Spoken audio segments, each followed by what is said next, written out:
नमः शिवाय। श्रावण मास महत्तम अध्याय 2।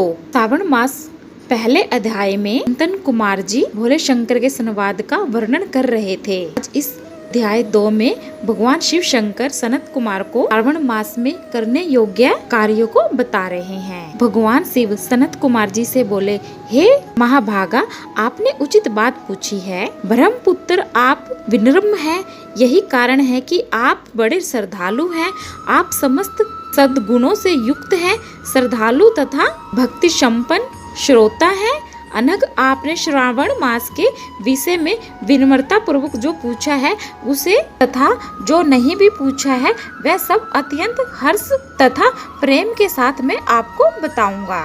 द्वेष ना करने वाला सबका प्रिय होता है और आप उसी प्रकार के विनम्र हैं, क्योंकि मैंने आपके अभिमानी पिता ब्रह्मा का 5वां मस्तक काट दिया था, तो भी आप उस द्वेष भाव का त्याग कर मेरी शरण को प्राप्त हुए हैं। अंत हे तात, मैं आपको सब कुछ बताऊंगा, आप एकाग्रचित्त होकर सुनिए।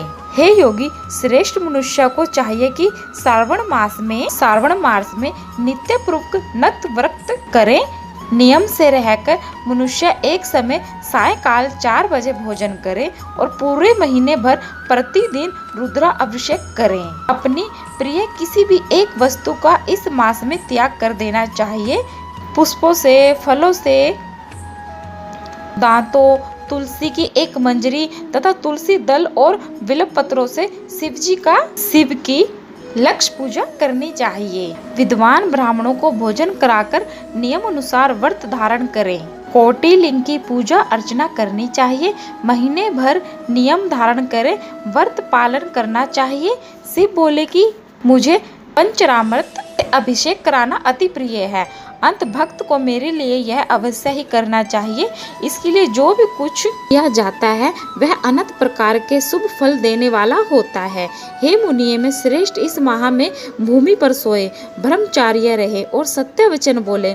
इस मास को व्रत के भी व्यतीत नहीं करना चाहिए। फलाहार अथवा हविष्णानन ग्रहण करना चाहिए। पत्ते पर भोजन करना चाहिए। व्रत करने वाले को चाहिए कि इस मास में साग पूरी तरह से त्याग कर देना चाहिए। हे मुनियों में उत्तम, इस मास में भक्ति युक्त होकर मनुष्य को किसी न किसी व्रत को अवश्य करना चाहिए।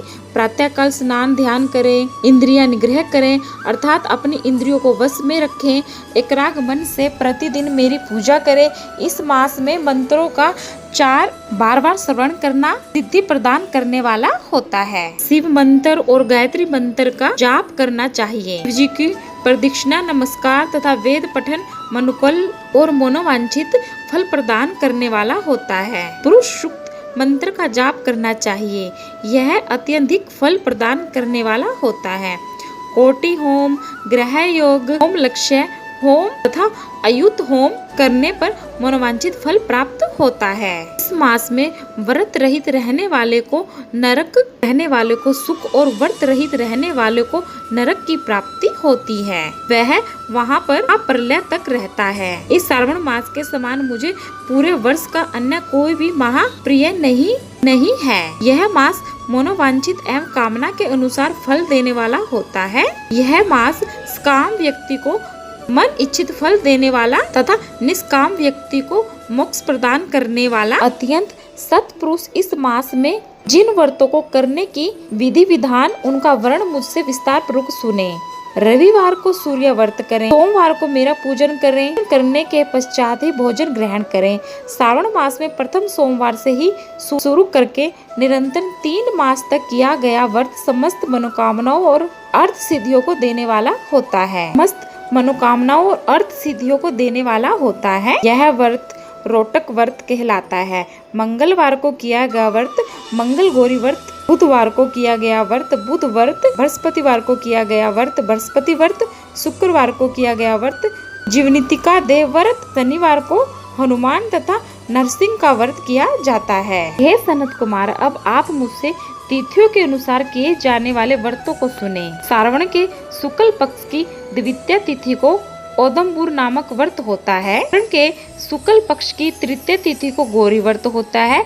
इसी प्रकार शुक्ल की चतुर्थी तिथि को दुर्गा गणपति नामक व्रत किया जाता है। हे मुनि, उसी चतुर्थी का दूसरा नाम विनायक चतुर्थी भी है। शुक्ल पक्ष में पंचमी तिथि नागों के पूजन के लिए उत्तम मानी गई है। हे मुनि श्रेष्ठ, इस पंचमी को पौवव कल्पादि नाम से जानिए।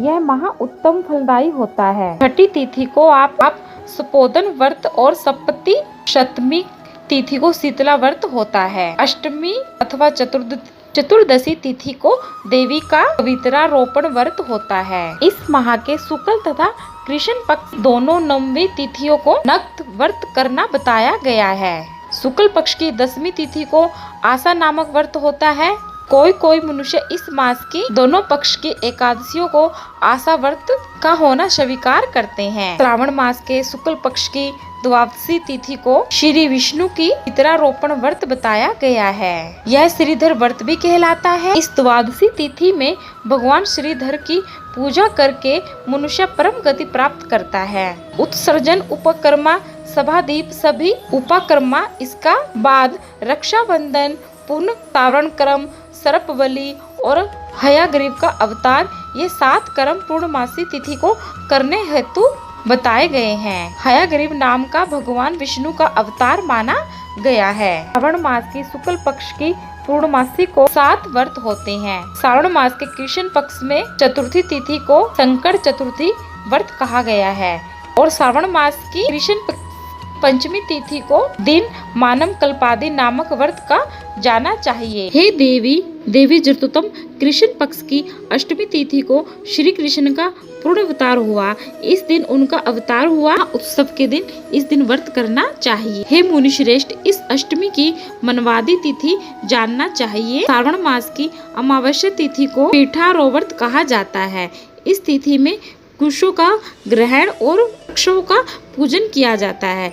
इस मास में शुक्ल पक्ष की प्रतिपदा तिथि से लेकर सब तिथियों के अलग अलग देवी देवता होते हैं। प्रतिपदा तिथि के देवता अग्नि, द्वितीय तिथि के देवता ब्रह्मा, तृतीय तिथि के गौरी, चतुर्थी के देवता गणपति जी, पंचमी के देवता नाग, छठी तिथि के देवता कार्तिकेय, ये भगवान स्कंद है। सप्तमी के देवता सूर्य, अष्टमी के देवता शिव हैं और नवमी की देवी दुर्गा, दशमी के देवता यम और एकादशी तिथि के देवता विषभ देव कहे गए हैं। द्वादशी के भगवान विष्णु, त्रयोदशी के देवता कामदेव और चतुर्दशी के देवता शिव, पूर्णिमा के देवता चंद्रमा, अमावस्या के देवता पितर।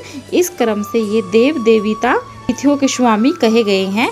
जिस देवता की जो तिथि में हो उस देवता की उसी तिथि से पूजा करनी चाहिए। इस देवता की जो तिथि हो प्रायः इसी मास में अगस्त्य नक्षत्र का उदय होता है।